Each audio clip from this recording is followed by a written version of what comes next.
Welcome back नाज़रीन। इस वक्त हमें इंजीनियर मोहम्मद नबी नायब अमीर JUIFA KPK से वो भी ज्वाइन कर चुके हैं। इनके अलावा कुदसिया बतूल साहिबा हैं PMLN से, मेंबर कौमी पंजाब असम्बली, वो भी हमें ज्वाइन कर चुकी हैं। बहुत शुक्रिया, दोनों मेहमानों को वेलकम करूँगी। सबसे पहले मैं कुदसिया साहिबा से भी जान लूँ। कुदसिया साहिबा, बार बार कौमी असम्बली के भी और सेनेट के इजलास के मुलतवी किए जा रहे हैं, बार बार उनका डिले का शिकार है, बार बार उनका वक्त भी तब्दील किया जा रहा है। आज क्या ऐसे यहाँ में हम एक्सपेक्ट करें कि फिर इसका मतलब आज आप आईनी तरमीम लेके आ रहे हैं जो बार बार डिले किए जा रहे हैं इजलास? जी, बिस्मिल्लाहिर्रहमानिर्रहीम। सबसे पहले आपका शुक्रिया। और हमने पहले दिन ही ये कहा था कि इंशाल्लाह ताला आईनी तरमीम जो है हम सबके साथ मिलकर लेके आएंगे। और जो अपना हमने PTI के सामने अपना ड्राफ्ट जो है। साहबा की आवाज़ थोड़ा सा लाउड कर दें, वो नहीं आ रही, ज़रा कम आ रही है। जी जी जी, अब आ रही है? जी बिल्कुल आ रही है, अब बताइए। मैंने कहा कि हमने पहले दिन ही कहा था कि हम आईनी तरमीम के साथ मिलकर जो आईनी तरमीम जो है वो सबके साथ मिलकर करेंगे। और कल PTI के सामने हमने अपना ड्राफ्ट रखा था। सलमान अकबर राजा और हामिद खान साहब ने देखा था। ये लोग कहते थे कि हम लोग रात के अंधेरे में जो है लेके आएंगे ये आईनी तरमीम, लेकिन इंशाल्लाह ताला हम सबको ऑन बोर्ड लेंगे। और मौलाना फजलुर रहमान साहब जो है वो 100% जो है वो एग्री हो गए हैं। और आज बिलावल साहब ने ये कहा है कि अगर उनको हमारे साथ या गवर्नमेंट के साथ कोई अपने तहफ़्फ़ुज़ात का कोई मसला है तो वो मौलाना फजलुर रहमान के साथ मिलकर इस आईनी तरमीम पर बिल पर जो है वो उसको उसकी हमायत करें। तो अगर वो एक इंतशारी जमात नहीं है और एक संजीदा जमात है तो उनको ज़रूर करना चाहिए। और बाकी ये है कि इसका मकसद देखें ना, 2023 में भी एक आईनी बेंच बना था तो इसमें कितने केसेस जो है वो डिस्पोज ऑफ किए गए। नया कोड बनाने का मकसद सिर्फ यही है कि जो है हमारी जो अदालतें हैं वो इंसाफ नहीं बल्कि सियासत कर रही हैं। आज भी दुनिया में ये बात याद रखी जाएगी कि पाकिस्तान में जजेस ने जो कहा था एक मुजरिम को देखकर के गुड टू सी यू, ये मैं समझती हूँ कि ऐसा फिक्र है जो कि हर बच्चे को याद रहेगा। और 55-60 हज़ार से ज़्यादा लोग जो हैं वो इंतज़ार कर रहे हैं कि उनके मसाइल का हल जो है वो अदालतें करें, लेकिन अदालतें जो है आम आवाम के और साइलीन के जो मसाइल हैं उनको हल करने की बजाय जो है वो सियासत में हिस्सा ले रही हैं। तो दूसरी बात मैं यही कहूँगी कि इंशाल्लाह ताला जब ये अदालत जो है वो बन जाएगी, नया कोड बनाने का मकसद ही सिर्फ ये है कि किसी भी अदालत को दूसरी अदालत पर फौकियत हासिल नहीं होगी बल्कि वो अपना काम करेगी। ये बात तो मुसवदा है ना कुदसिया साहिबा, जिसपे हम डिस्कस करेंगे। अभी तो मैं ये जानना चाह रही थी आपसे कि आज फिर इसका मतलब आईनी तरमीम हो जाएगी जो बार बार सेनेट के इजलास पे मुलतवी किए जा रहे हैं कौमी असम्बली के? नहीं होगी, मैं बता रही हूँ आपको कि अगर आज नहीं होगी तो कल तक तो इंशाल्लाह ताला हो जाएगी। ये फिर आज बार बार कौमी असम्बली के इजलास जो डिले का शिकार क्यों है, मतलब इसकी क्या वजह है? नहीं, वो अभी बात ये ना कि अभी मौलाना फजलुर रहमान साहब एग्री हुए हैं और सारे जो लीडरशिप है वो इकट्ठी हो रही है। और आज उनकी बानी PTI के साथ PTI के जितने भी लीडरान थे उनकी मुलाकात थी और उन्होंने उसके बाद आकर जो है अभी तक कोई प्रॉपर जो है वो एग्रीमेंट नहीं किया, मीन्स कि वो एग्री नहीं हुए। अभी भी उन्होंने यही कहा है कि बानी PTI कह रहे हैं कि मुशावरत चलेगी, लेकिन अभी कोई हतमी फैसला नहीं उन्होंने किया। यानी कि आज एक्सपेक्ट हम ना करें कि आज आईनी तरमीम टेबल हो जाएगी? देखिए, लेट्स सी।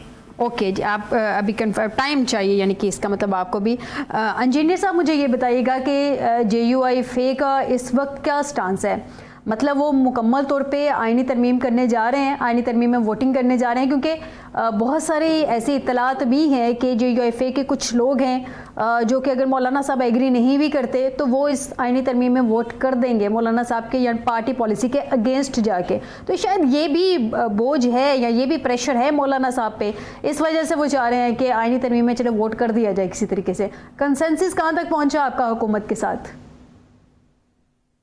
बिस्मिल्लाहिर्रहमानिर्रहीम, अल्लाहुम्मा सल्लि व सल्लिम व बारिक अला सय्यिदना मोहम्मद। फ़ायज़ शिराई साहब बहुत मेहरबानी, चूँकि ज़ुबैर अंसारी साहब ने ब्रीफ डिस्कशन दी इस पे और कुदसिया साहब ने भी उस पर ब्रीफ डिस्कशन दी कि अभी जो अमेंडमेंट हो रही है उसके लिए हमारी क्राइटेरिया क्या है। और हज़रत मौलाना फजलुर रहमान साहब ने जो स्टांस लिया है इस पे, उसने अपना जो ड्राफ्ट तैयार किया है अल्हम्दुलिल्लाह इस पे PTI वाली भी राजी है। और इसके साथ साथ बिलावल भुट्टो जरदारी साहब ने भी इसके साथ अपना मौक़िफ़ बिल्कुल पैरेलल किया है कि इंशाल्लाह मौलाना साहब ने जो ड्राफ्ट तैयार किया है बिल्कुल सारे पाकिस्तान के अवाम की तर्जुमानी कर रहे हैं, आइन की तहफ़्फ़ुज़ पाकिस्तान की सालमियत, पाकिस्तान की वफादारी और स्पेशली जो हमारा अभी जो कॉन्स्टिट्यूशनल अमेंडमेंट हो रही है उसमें मौलाना साहब ने जो ड्राफ्ट तैयार किया है वो सारे पाकिस्तान को एक्सेप्टेबल है। 1, 2, 3, 4 या इस तरह की 30% से कम कुछ इस तरह के अनासर है जिस पे अभी तक उनकी इत्तिफाक नहीं हो चुकी है अभी तक। और इस बीच में उन्होंने जो गुंडागर्दी शुरू करके हमारे कुछ सेनेटर्स को अगवा किया, तो फिर मौलाना साहब के वो स्ट्रेट फॉरवर्ड जो उन्होंने प्रेस कॉन्फ्रेंस की इसके जरिए वो अल्हम्दुलिल्लाह वो हमारी भी आज़ाद हो गई। अभी मौलाना साहब का एक ही मौक़िफ़ है कि जो हमने ड्राफ्ट तैयार किया है it is available to all the public of Pakistan, तमाम इदारों के लिए वो अवेलेबल है, अदलिया के लिए वो अवेलेबल है। अच्छा, और जो मुझे इंजीनियर साहब मुझे ये भी बताइएगा, बार-बार ड्राफ्ट की बात की जा रही है कि मौलाना साहब का ड्राफ्ट है, पीपल्स पार्टी भी उस पर मुत्तफिक है और पीपल्स पार्टी ने PMLN को भी मुत्तफिक कर लिया है, जबकि मौलाना साहब ने PTI को भी ऑन बोर्ड ले लिया। तकरीबन वो उनके ड्राफ्ट से एग्री करते हैं। ड्राफ्ट एग्जैक्टली अगर हम फौजी अदालतों के हवाले से पूछे तो उसमें क्या है आपके ड्राफ्ट में? जी वो तो क्लियर नहीं है अभी तक, अब नॉट फाइनली तो डिसाइड नहीं हुआ है कि किस तरह है, लेकिन मौलाना साहब ने जो ड्राफ्ट दिया है वो सबको एक्सेप्टेबल है। और इसका मतलब एक ही कि कंसेंसस हो कि हमारी कॉन्स्टिट्यूशनल अमेंडमेंट है वो कंसेंसस के जरिए सारी पार्टी मिलके जो आवाम पाकिस्तान और हमारे इदारों के लिए सब यकसा हो, तो वो अल्हम्दुलिल्लाह वो तकरीबन तैयार हो चुका है। उसमें वो हमारे साथ PMLN के कुछ वो तहफ़्फ़ुज़ात हैं, अगर वो दूर हो जाए तो इंशाल्लाह फिर कोई बात है ही नहीं, वोट देंगे। अगर वो क्लियर ना हो जाए, मौलाना साहब को जो स्टांस है वो एक्सेप्ट नहीं करेंगे, हमारे ड्राफ्ट वो नहीं आएंगे, तो फिर इंजीनियर साहब आप तक मेरी आवाज पहुंच रही है? आप तक मेरी आवाज पहुंच रही है? जी बिल्कुल वीक पहुंच रही है आवाज। अच्छा मुझे ये बताइएगा, चले ये बता दें कि कौन से ऐसे पॉइंट्स हैं जिन पे अभी आपको इख्तलाफ है, जिन पे अभी आपका इत्तफाक राय नहीं हो सका हुकूमत के साथ या पीपल्स पार्टी के साथ, वो कुछ पॉइंट्स बता दें। एक तो यही ना कि वो जो 3 जजों में से एक या 5 जजों में से एक का इंतखाब होगा, ठीक है, तो मेरिट वाली बात नहीं है।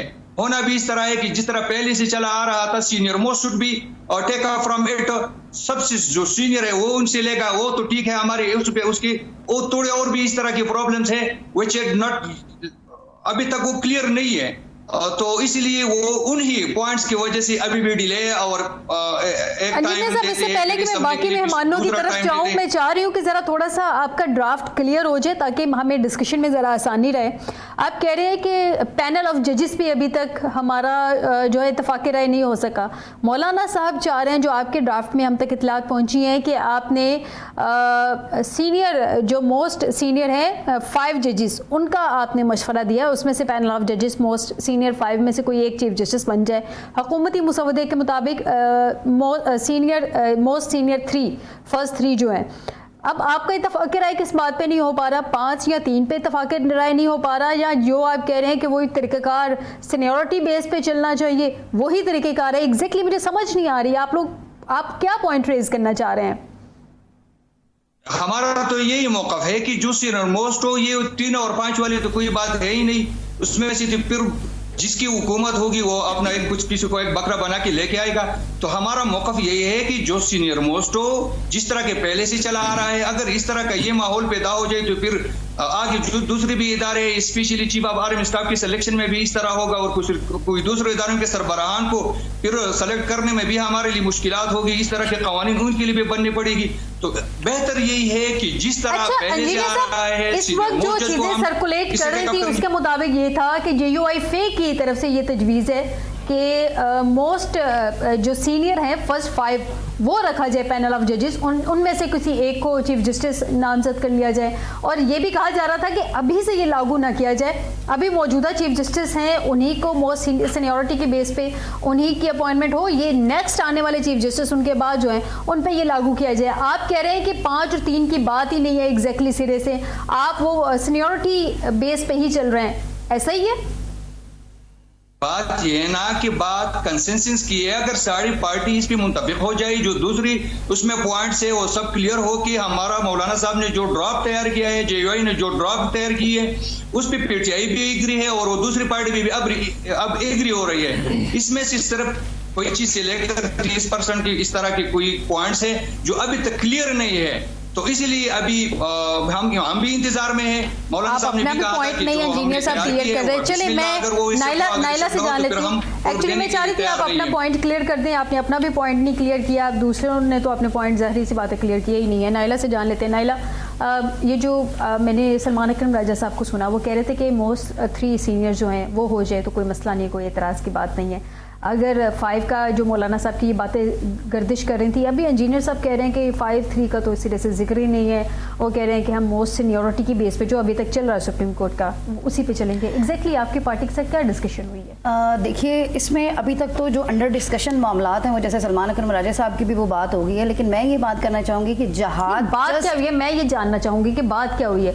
3-5 की कोई बात हुई है या सीनियरिटी बेस पे ही चलना चाहिए? मेरे ख्याल में सीनियरिटी बेस के ऊपर ही हुई है। अभी फर्दर तो इसके ऊपर मजीद अभी डिस्कशन अभी होनी है, क्योंकि उसके लिए मंडे का टाइम मजीद दिया गया है। लेकिन मैं यहाँ पे ये ऐड करना चाहूँगी कि जहाज ट्रस्ट केस जो कि बड़ा प्रोमिनेंट केस है, उसमें भी सीनियरिटी लिस्ट के हिसाब से यही कहा गया था कि जो मोस्ट सीनियर जज होगा उसी को सीनियर जो है कंसिडर किया जाएगा। जब भी आप कोई भी आईनी तरमीम या किसी किस्म के कोई भी सेटअप बनाना चाहते हैं तो जो मोस्ट सीनियर जज है उसी को हम जो है प्रोमिनेंट करने की कोशिश करेंगे। इसमें कोई दो राय नहीं है, क्योंकि हमने जो पिछले हमारे नज़ायर हैं कोर्ट के जो प्रोसीजर्स हैं या जो हमने इससे पहले केसेस में जो हो चुका है, हमने उसी को सामने रखते हुए कोई भी बात करनी होती है। तो ये यहाँ पर मैं ये कहना चाहूँगी कि जहाज ट्रस्ट केस बहुत ज़्यादा वाज़े है इस मामले में सीनियरिटी के हिसाब से। ये नहीं कि एक सीनियर जज है आप उसको छोड़ के दूसरे को सीनियर ले लें या तीसरे को ले लें या चौथे को ले लें, ये चीज़ उस तरह से। और बाकी भी जैसे इदारे हैं उनमें भी सीनियरिटी के लिहाज से जो एक सिस्टम चला रहा है उसी को हमें प्रिवेल करना चाहिए। आर्मी चीफ की तैनाती तो पैनल ऑफ बेंच के हिसाब से होती है, लेकिन यहाँ पर मैं यही कहना चाहूंगी ना कि यहाँ पे जो मोस्ट 3 सीनियर्स हैं या 5 हैं उनमें से आर्मी चीफ को सिलेक्ट किया जाता है। बेशक भी आप चाह रहे हैं कि मोस्ट सीनियर ही हैं, ऐसे ही एक रूटीन में एक सेटअप चले। तो आप लोगों ने ये अपनी तरमीम में तजवीज़ दी? अभी तो मैं इस मामले में जाहिर सी बात है ये जिनके मामलात बीच में तय हुए हैं, अभी इसके ऊपर मजीद तजावीज़ तो डिस्कशन में आ रही है ना। ये तो आपके फर्स्ट ईयर लीडरशिप भी ऑन रेकॉर्ड टीवी प्रोग्राम्स में आके कह रही है कि हमने ये तजावीज़ दी है। तो ये जो आप तजवीज़ बता रही हैं ये आप लोगों ने तजवीज़ पेश की है कि आर्मी चीफ की भी सीनियरिटी बेस पे? तो इस मामले में मेरी कोई डिस्कशन नहीं हुई फिलहाल। तो हम ये वाली जो तरमीम आप तक पहुंची है कि लीडरशिप की JUIFA के साथ दोनों लीडरशिप्स के आपस में डिस्कशन हुई है, ये आप तक इतलात पहुंची? जी मेरे तक इस बारे में कोई इतलात नहीं पहुंची। ठीक है, मैं जान लेती हूँ ज़रा अंसारी साहब से। अंसारी साहब, ये जो बेंच बनेगा आईनी बेंच, ये बात तो क्लियर हो गई है कि आईनी बेंच बनने जा रहा है, ठीक है, उसका नाम उन्होंने तब्दील कर दिया है। मुझे ये बता दें कि ये जो आईनी बेंच बनेगा, अभी तक ये क्लैरिटी नहीं है कि ये बेंच अगर कोई फैसला करता है तो इसकी फिर कोई अपील होगी, फुल कोर्ट सुप्रीम कोर्ट के सामने जाएगी अपील, या नहीं होगी कि जो ये फैसला कर लेगा बेंच, ठीक है, वही जो फाइनलिटी होगी वही फाइनल होगा, उसको कहीं चैलेंज नहीं किया जाएगा, कोई अपील या कोई नज़रसानी की दरख्वास्त नहीं की जा सकेगी, क्योंकि आईनी अदालत के हवाले से तो यही कदगन थी। अब फुल कोर्ट बेंच के हवाले से नहीं पता चल रहा। अंसारी साहब, होना ही चाहिए, इसको अपील का हक होना चाहिए इनके फैसलों पे भी। जी फ़ायदा बात यह है कि जो सूरत हाल है आईनी अदालत की, तो 2-3 चीज़ें बड़ी अहम हैं। हमारे मुल्क में जब भी कोई काम हम लोग करने जा रहे हैं उसमें हमारी पाकिस्तान मुस्लिम नून हो, पीपल्स पार्टी हो या तहरीक इंसाफ हो, तो हमारा ये वतीरा है कि हमने हमेशा अपने अपोजिशन को जो है वो गलत कहना है अगर वो ठीक भी कह रहा है, और अगर हुकूमत ठीक कह रही है तो अपोजिशन का ये लाजमी वतीरा है कि उसने हुकूमत को गलत कहना है। अगर कंसेंसस के साथ आप समझते हैं कि पाकिस्तान की सलामती और बका के लिए और जुडिशरी को मज़ीद रिफॉर्म करने के लिए कोई बीच में गुंजाइश है, क्या आप चाहती हैं कि दोबारा को PCO के जजेस ना बने, आप चाहती हैं कि जुल्फ़िकार अली भुट्टो जैसा कोई शहीद ना हो, आप चाहते हैं कि अपनी मर्ज़ी के फ़ैसले ना लिए जाएँ, तो मैं समझता हूँ कि आला तरीन अदालत में भी ये काम होना चाहिए।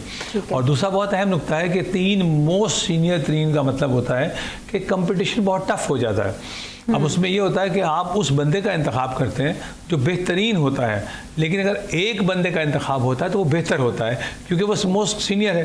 तो अगर 3 का होगा तो मैं समझता हूँ कि तमाम लोगों के लिए ये बहुत अच्छा परखना चाहिए। लेकिन अंसारी साहब मुझे ब्रेक पे जाना है, इससे पहले मैं चाह रही हूँ कि एक पॉइंट और बीच में ऐड करते चले। एक पॉइंट बीच में, जैसे बातें प्रोग्राम है उसमें एड्स भी होते हैं और हमें ब्रेक पे भी जाना होता है। मुझे ये बताते चलिएगा कि ये जो मोस्ट सीनियर का कहा जा रहा है कि 3 सीनियर, मोस्ट सीनियर 3 जो है उनका बेंच बनेगा, तो ये तो फिल वक्त की जो कॉम्पोजिशन है उसके मुताबिक तो गवर्नमेंट को सूट ही नहीं करते मोस्ट 3 सीनियर्स। तो इसमें क्या फिर कुर्रा मंसूर अली शाह अगर इतने फेवरेट होते तो उनका डेफिनेटली नोटिफिकेशन हो गया होता है। जस्टिस मुनीब उनके बाद थे, वो तो मतलब वो तो निकाल ही देना, वो तो सूट ही नहीं करते गवर्नमेंट को। उसके बाद जस्टिस यहिया आ जाते हैं। इसका मतलब ये कि जस्टिस यहिया के हवाले से बातें गर्दिश में है कि वो बनेंगे फिर चीफ जस्टिस। नहीं, ये तो क्या होगा? इस बात के ऊपर तो जो है एक कदगन है बहुत बड़ी लगी हुई। उसकी वजह ये है कि 3 मोस्ट सीनियर्स में हुकूमत के खिलाफ अगर आप बकौल आपके 2 हैं और नहीं, मैंने कतई नहीं कहा कि हुकूमत के खिलाफ 2 है। मैंने कहा अगर एक फेवरेट होता तो उसका नोटिफिकेशन हो जाता। तो इसका मतलब वो फेवरेट नहीं है। बिल्कुल आसान काम है जो आपने फरमाया। अगर ऐसा होता तो हो चुका होता। इसका मतलब ऐसा नहीं है। हुकूमत जो है संजीदगी से के साथ चाहती है रिफॉर्म लाना। वो नहीं चाहती कि बेनज़ीर भुट्टो के कातिल आज तक ना पकड़े जाएं। वो नहीं चाहती कि जो बड़े जितने भी केसेस हैं, देखिए सुप्रीम कोर्ट का हम मुंह देखते रहते हैं जहाँ पे हज़ारों केसेस जो हैं वो पड़े हैं। फिर आप देखिए हमारा नंबर कौन सा दुनिया में है अदालती निज़ाम का, हम कहाँ पे खड़े हैं। 170वां नंबर पे जाके दुनिया में मुल्क ममालिक कितने हैं और या 140वां जो भी है, वो आप ज़रा बेहतर समझती हैं कि हम इतने ज़्यादा नीचे हैं इंसाफ देने के मामले में। मेरी बहन क्योंकि मेरे साथ बैठी है और काला कोट इन्होंने पहना हुआ है, तो एक छोटा सवाल मैं करता चलूँ कि हमारे मुल्क में फ़ायज़ा चोर का भी वकील है और साथ का भी वकील है। वकील पहले पूछता है कि मुझे सच सच बताओ कि आपने चोरी की है। वो कहते हैं जी मैंने की है। कोई बात नहीं, ये पॉइंट लिख लो और हम आपका जो है दिफा करेंगे, डिफेंड करेंगे। अगर हमारे अदालती निज़ाम में वकीलों पे खड़ा हो जाता है 100 नहीं, ये सवाल है हमारे मुल्क का, ये अलमिया है कि वकील को पहले दिन से पता होता है मैं जो फाइट कर रहा हूँ, मेरा जो क्लाइंट है वो सच्चा है या झूठा है। मेरी बहन साथ बैठी है, इत्तेफाक ना करें। ठीक है, मुझे ब्रेक पे जाना है। मुझे बता दें अपील का या रिव्यू का हक होना चाहिए? मेरे ख्याल में अब नहीं होना चाहिए कि अपीलें कब तक होती जाएंगी। जी, यानी कि जो एक फैसला आ गया वो फाइनल अथॉरिटी बने। जब सुप्रीम कोर्ट बन गई, उससे ऊपर बन गई, तो फिर उसके बाद अल्लाह ताला आसमान पे फैसले करेंगे इंशाअल्लाह ताला। ठीक हो गया, यानी कि आप समझ रहे हैं कि उनको अपील का हक नहीं होना चाहिए। नाज़रीन, मुझे एक ब्रेक की तरफ जाना है, छोटा सा ब्रेक लेते हैं। ब्रेक के बाद वापस आएंगे तो कुदसिया साहबा के लिए सवाल छोड़े जा रही हूँ कि आईनी बेंच के मामले में यही सवाल उनसे भी कि हुकूमत क्या चाहिए, क्या कोई क्लैरिटी है इस पर हुकूमत की तरफ से भी कि वो अपील का या रिव्यू का जो है वो कोई हक देगी इस बेंच को। एक ब्रेक के बाद